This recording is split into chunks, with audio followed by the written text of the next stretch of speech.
Medical మరియు health care రంగంలో bright future కోసం వెతుకుతున్నారా? అయితే అరోరా అందిస్తున్న best paramedical and allied health sciences courses లో జాయిన్ అవ్వండి. Welcome to I dream. నేను ఉదయశ్రీ. మహిళా ట్రైనీ ఐపీఎస్ అధికారిని వేధించిన కేసులో ఉదయ్ కృష్ణారెడ్డి ఇప్పుడు 14 రోజుల రిమాండ్లో ఉన్నారు. పోలీసుల విచారణ ఎదుర్కొంటూ ఉన్నాడు.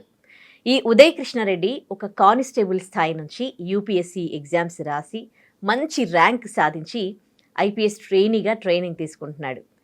ఇంత కష్టపడి ఈ స్థాయికి వచ్చుంటాడు. కానీ ఒక చిన్న ఆకర్షణ అనేది ఇప్పుడు ఆయనను అక్కడి నుంచి మళ్ళీ కిందికి పడేసింది. చూడండి, ఆయన లైఫ్ నుంచి మనం ఎన్ని నేర్చుకోవాలి అసలు. అంటే ఒక మనిషి పట్టుదలతో ఏదైనా సాధించాలి అంటే ఎంత క్రమశిక్షణ ఉండాలి. కానీ ఆ స్థాయికి వెళ్ళినాక కూడా ఆ క్రమశిక్షణ అనేది అదే విధంగా ఉండాలి. అక్కడ మనం చిన్న చిన్న అట్రాక్షన్స్కి లోనైనా లేకపోతే చేయకూడని తప్పులు ఏమైనా చేసినా మళ్ళీ మనం అక్కడి నుంచి ఎక్కడో పడిపోతాం అనే దానికి ఈ ఉదయ్ కృష్ణారెడ్డి ఉదంతమే మనకి నిదర్శనం. దీనికి సంబంధించి మాట్లాడడానికి మనతో ఉన్నారు motivational speaker and language trainer Vijaya Bangaru garu. నమస్తే అమ్మ. నమస్తే ఉదయశ్రీ. కొంతమంది స్టోరీస్ చూసినప్పుడు ఎంత ముచ్చటేస్తుంది అబ్బా, వాళ్ళ లైఫ్ నుంచి మనం కొన్ని నేర్చుకోవాలి అనిపిస్తుంది. నిజంగా ఉదయ్ కృష్ణారెడ్డి ఇన్స్టాలో ఒక మెసేజ్ పెట్టినప్పుడు ఎంత గ్రేట్ కదా. ఒక మనిషి అంటే డబ్బు ఉన్నా లేకున్నా ఏదైనా పట్టుదలతో సాధించాలి అనుకుంటే ఏదైనా సాధించవచ్చు అని కొంతమంది స్టోరీస్ చూసినప్పుడు అనిపిస్తుంది. Uday Krishna Reddy first insta messages చూసినప్పుడు మనకు కూడా అదే అనిపించింది. కానీ చూడండి, అంతవరకు వెళ్ళి ఇంకా 1-2 మెట్లు ఉందనగానే చేయకూడని తప్పులు చేసి ఇవాళ జైల్లో విచారణ ఎదుర్కొంటూ ఉన్నాడు. సో ఈయన అంటే ఉండొచ్చు, ఇంకా ఆరోపణలు ఎదుర్కొంటూ ఉన్నారు. ఇందులో ఇద్దరి తప్పులు ఉన్నాయి, ఏవి కూడా ఇంకా అంటే మనము కన్క్లూడ్ అవ్వకూడదండి. అంటే నిజాలు ఇంకా తెలియలేదు మనకి. కాకపోతే these are all only allegations. అంటే అది ఎంతవరకు కరెక్టా కాదా అనేది కోర్టులో మనకి తీర్పు వచ్చేదాకా మనకు తెలియదు. ఎందుకంటే ఈ మధ్యనే ఐ థింక్ ఒక 1 day ఏగో ఇన్వెస్టిగేషన్ ఆఫీసర్ని వేశారు కదా ఆవిడ అన్ని she collected all the evidences and all. So దాన్ని బట్టి అంటే basing on that only judgement అనేది వస్తుంది. మీరు అన్నట్టుగా ఎస్, అంటే మనం ఇదివరకు వీడియోలో కూడా చూసాం. అతను ఒక ఇన్స్పిరేషన్, అంటే ఒక పట్టుదల. ఒక మనిషిని మనము ఒక రాంగ్ వేలో అవమానిస్తే అతను పడలేసిన కెరటం లాగా ఒక బంతి నేలకు ఎంత స్పీడ్గా పైనుంచి కొడితే అదే స్పీడ్తో ఎలా పైకి వెళ్తుందో అలాగే నేను పనిచేసే ఆఫీసర్ నన్ను ఇన్సల్ట్ చేశాడు. కాబట్టి నేనేంటో నిరూపిస్తాను, నేను కూడా వేరే వాళ్ళని శాసించేలాగా ఉండాలి అంటే అంత ఉన్నత స్థాయికి రావాలి అని చెప్పేసి చాలా కష్టపడి, ఇది అందరికీ తెలిసిందే, కష్టపడి ఒక ఐపీఎస్ ఆఫీసర్ అయ్యాడు. అతనికి ఇంకా ఐ థింక్ ఒక 2-3-4 monthsలో ట్రైనింగ్ కూడా అయిపోతుంది. సో ఆఫ్టర్ దట్ అతను ఒక ఐపీఎస్ ఆఫీసర్, ఒక జిల్లాను శాసించే ఒక అధికారి కాబోయే అతను ఇవాళ ఒక నీచమైన స్థాయికి వెళ్ళిపోయి, అంటే చదువు వచ్చినోడు, చదువు రాని వాళ్ళు, తెలిసిన వాళ్ళు, తెలియని వాళ్ళు, న్యాయం గురించి తెలిసిన వాళ్ళు, తెలియని వాళ్ళు, ప్రతి ఒక్కరూ అతని గురించి మాట్లాడుతున్నారు. ఏమని? చెడుగా మాట్లాడుతున్నారు, వాడు అంటున్నారు కదా. తర్వాత వీడేం ఐపీఎస్ ఆఫీసరు, వీడేం జిల్లాను రిప్రజెంట్ చేస్తాడు, ఇలా అన్నీ మాట్లాడుతున్నాడు. ఎందుకు మాట్లాడుతున్నారంటే ఇతను చేసిన దానివల్లే. అంటే నిన్ను వెన్నోళ్ళ పొగిరిన వాళ్ళు, నువ్వు ఆహో ఓహో అని నిన్ను చాలా ఆకాశానికి ఎత్తిన వాళ్ళే ఇవాళ నిన్ను ఈ స్థాయికి దిగజార్చి మాట్లాడుతున్నారు. అంటే నీ యాటిట్యూడ్ వల్లే. నువ్వు అంటే స్వయం కృత అపరాధం అంటారు కదా శ్రీ, అలా అనమాట. అంటే నీ జీవితాన్ని ఎవరు పాడు చేయలేదు, నీ జీవితాన్ని నువ్వే చేతులారా నువ్వు నిప్పు పెట్టుకున్నావు. నిప్పు పెట్టుకుంటే ఏమవుతుంటే బూడిదైపోతుంది. సో అలా అయిపోయింది అనమాట. కాబట్టి ఇందులో నిజాలెంత, అబద్ధాలెంత, అసలు ఎవరి తప్పు ఏంటి అనేది ప్రూవ్ అయ్యేదాకా మనం దేనికి కూడా ఇతను ఆమె అనేది మనం మాట్లాడకుండా, మనం మాట్లాడుకోవాల్సింది ఏంటంటే, ఒక మనిషి ఏదైనా ఒక పని చేసేటప్పుడు కాన్సిక్వెన్సెస్ ఆలోచించకుండా ఇది ఏం జరుగుతుంది నేను ఈ పని చేసినందువల్ల అని ఆలోచించకుండా చేస్తే ఇలాగే ఉంటుంది అనేది కూడా మనము ఇదివరకు అతని స్టోరీ ఒక మంచి ఇన్స్పిరేషన్ తీసుకున్నాము. ఇప్పుడు ఏంటంటే ఎంత స్థాయిలో ఉన్నా కూడా నువ్వు చేసే పనుల వల్ల ఎటువంటి పరిణామాలు వస్తాయి, నువ్వు దానివల్ల నీ కెరీర్ ఎంత నాశనం అయిపోతుంది, అది నీకు ఎంత మైనస్ అవుతుందని ఆలోచించకుండా చేస్తే ఇలాగే ఉంటుంది అనేది కూడా, ఇది కూడా ఒక ఇన్స్పిరేషన్.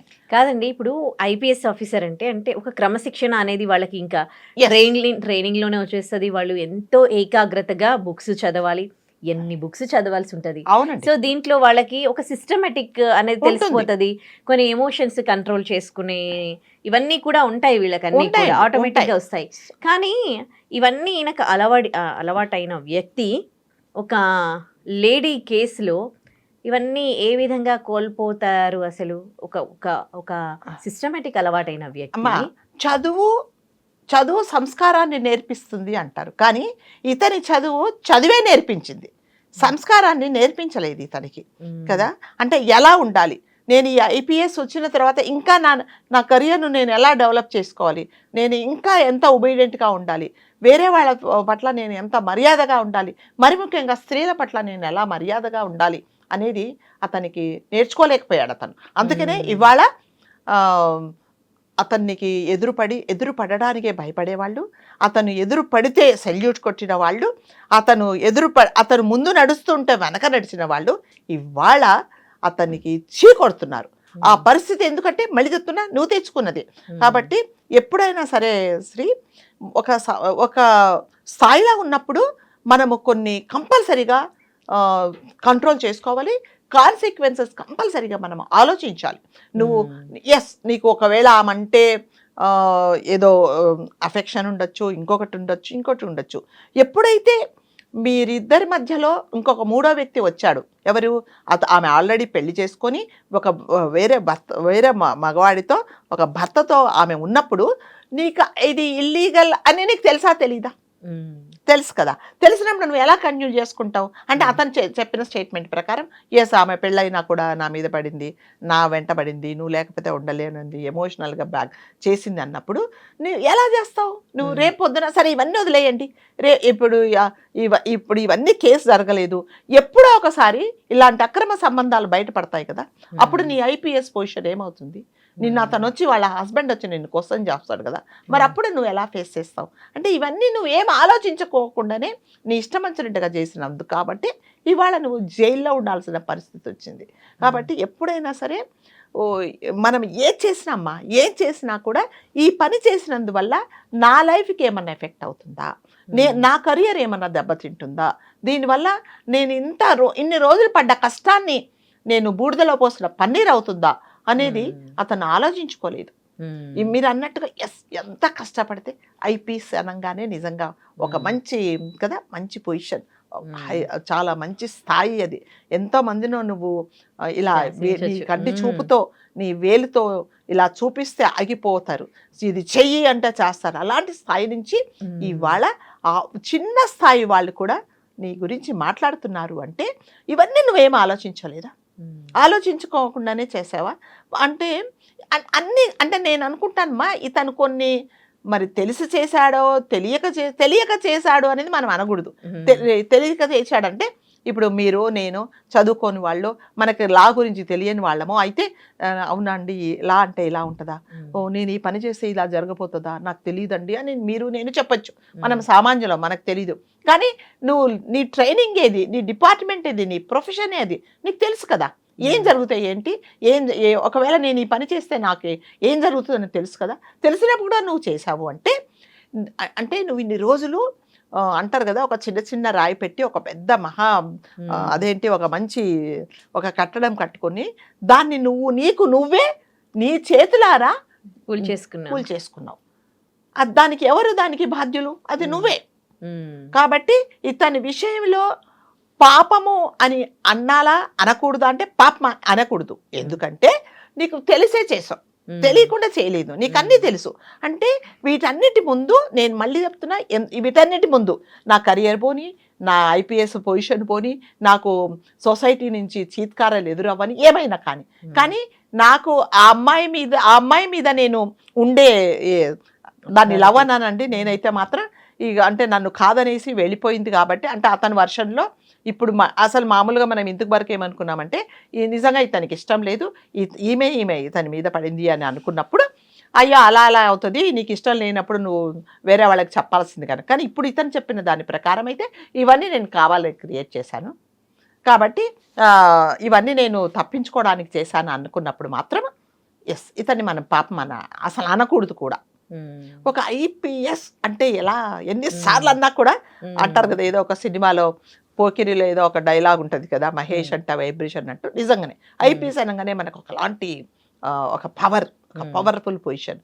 అలాంటిది నువ్వు ఇది చేసుకున్నావు, ఇతని స్వయంకృత అపరాధం. సరే, ఈ అలిగేషన్స్ వచ్చాయి, నువ్వు అసలు యాక్చువల్గా నువ్వు ఏదో ఆల్కహాల్ ఎక్కువ తీసుకొని ఎక్కువ మోతాదులో తీసుకొని మత్తు ఎక్కువైపోయి పడిపోయావు. కానీ ఏం చేసావంటే ఒక సీన్ క్రియేట్ చేసి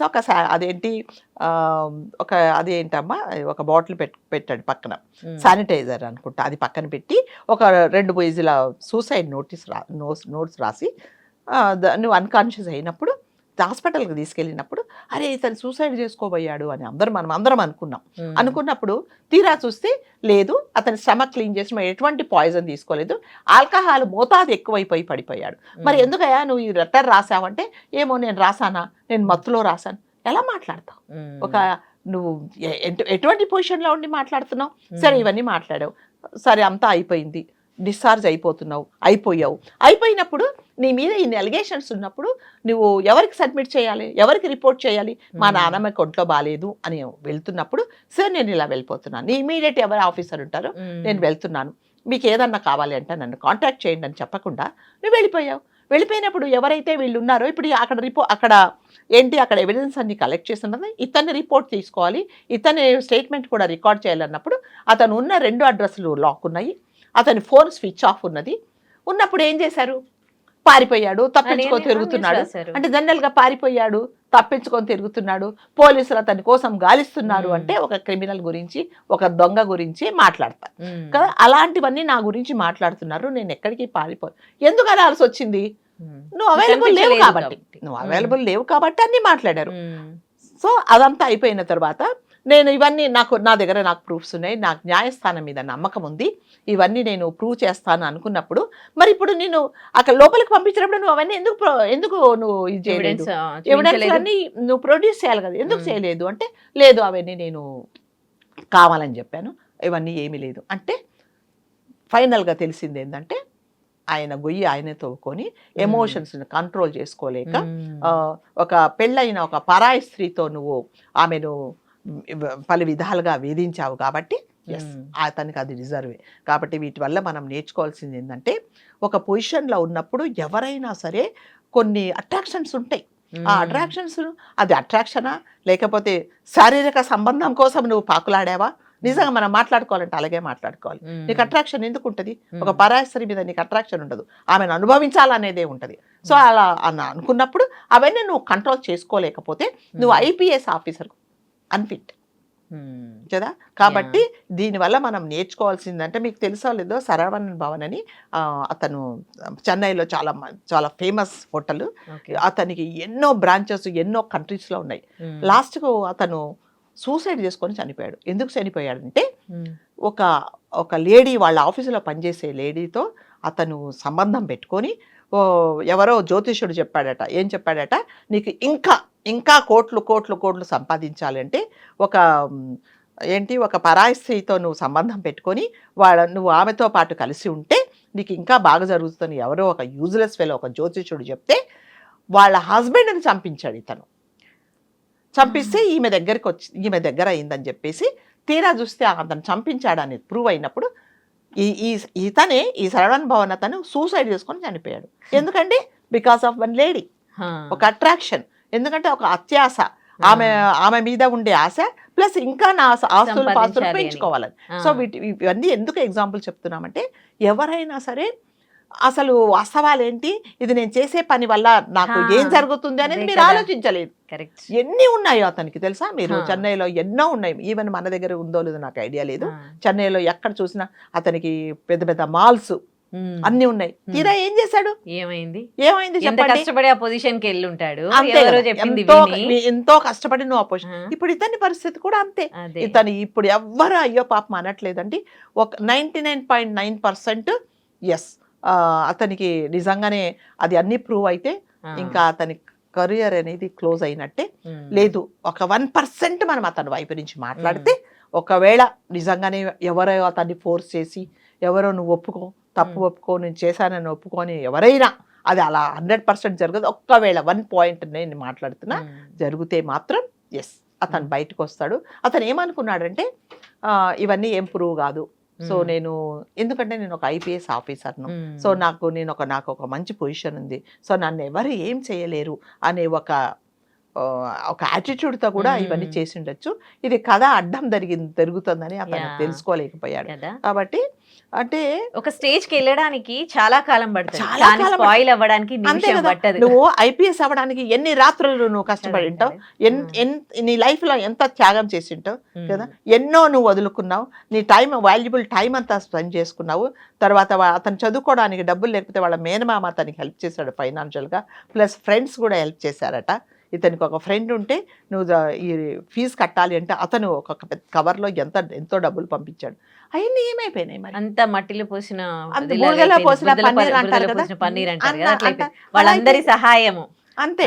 ఇప్పుడు ప్రతి ఒక్కరు అంటే ఉదయశ్రీ, ఇప్పుడు ఎట్లాగంటే ఇప్పుడు వాళ్ళ నాన్నమ్మ గారు కానీ వాళ్ళ ఫ్రెండ్స్ కానీ ఏం మాట్లాడుతున్నాడు, అతను అలాంటి వాడు కాదు. ఎస్, కాదు. ఎప్పుడు ఐపీఎస్ కారంత వరకు, ఐపీఎస్ అనేది ఒకటి వచ్చిన తర్వాత యాటిట్యూడ్ మారిపోయింది అతనికి.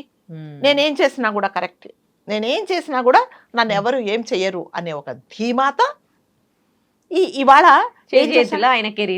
ఊసలు లెక్క పెట్టాల్సిన పరిస్థితి వచ్చింది. అంటే ఎప్పుడైనా సరే మనం కనిపిస్తే ఒక మర్యాదగా మాట్లాడే వాళ్ళు, చీ నువ్వా ఒరే తరే అన్నాడంటే అది నీకు కావాలని నిన్ను నువ్వు దిగజార్చుకున్నావు. కాబట్టి దీనివల్ల మనం నేర్చుకోవాల్సింది ఏంటంటే, ఎప్పుడు కూడా ఏం చేసినా ఉద్దేశం, ఏం చేసినా, మీరు ఏ పని చేసినా కూడా దీని పరిణామాలు ఎలా ఉంటాయి, దీని కాన్సిక్వెన్సెస్ ఎలా ఉంటాయి, ఇది చెడు జరిగితే నేనేం ఫేస్ చేస్తాను, దీనివల్ల నేను ఇన్ని రోజులు కష్టపడినదంతా పోతుంది కదా అనేది ఎవరైతే ఆలోచిస్తారో, అంటే ఆ ఒక్క క్షణము చాలా కంట్రోల్గా ఉంటారు.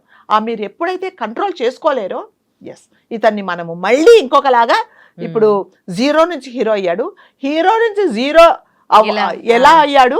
సో ఇతన్ని మీరు ప్రతి ఒక్కరు, అంటే ఐఏఎస్ కానీ ఐపీఎస్లు కానీ ఒక పోలీస్ ఆఫీసర్స్ కానీ మీరు కానీ నేను కానీ ఇతన్ని మనం ఒక ఇన్స్పిరేషన్గా తీసుకోవాలి. సో మంచిగా ఇన్స్పిరేషన్ తీసుకున్నారు.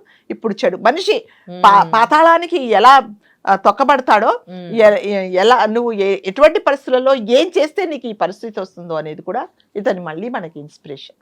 రైట్. కాబట్టి అంటే నిజాలు మనం ఎప్పుడు అతన్ని మనం దోషి అనట్లేదు, అలా అని నిర్దోషి కూడా అనట్లేదు. సో నిజాలు తెలిసేంత వరకు మాత్రం మనము అందరం వెయిట్ చేద్దాము. నిజంగా అతన్ని 1% ఒకవేళ ఏదన్నా జరిగి అతను ఇలా చేశాడా, ఒకవేళ ఏమన్నా ఫోర్స్ చేశారా, లేకపోతే ఏదా అనేది ఒక 1% జరిగితే, 1% కూడా జరగదు, 0.5% కూడా జరగదు, అయితే ఈ విల్ బీ సేఫ్. అదర్వైజ్ ఇంకా క్లోజే, అతని చాప్టరే క్లోజు. ఇప్పటికైనా అంటే మనము అతనికి సలహాలు ఇచ్చేంత వాళ్ళం కాదు.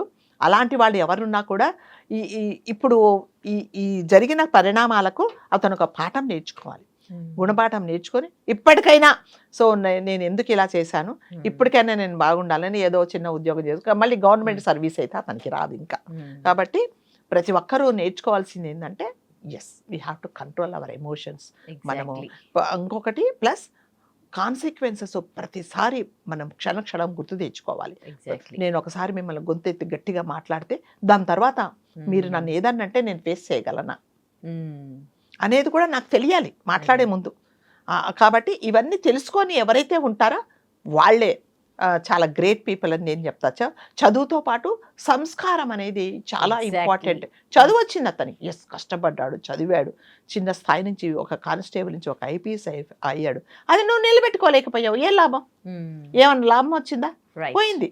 కాబట్టి ప్రతి ఒక్కరూ నేర్చుకోవాల్సింది ఏంటంటే, జరిగే పరిణామాలను గురించి కంపల్సరిగా ప్రతి ఒక్కరూ ఆలోచించాలి. మంచి మెసేజ్ చెప్పారు. Thank you.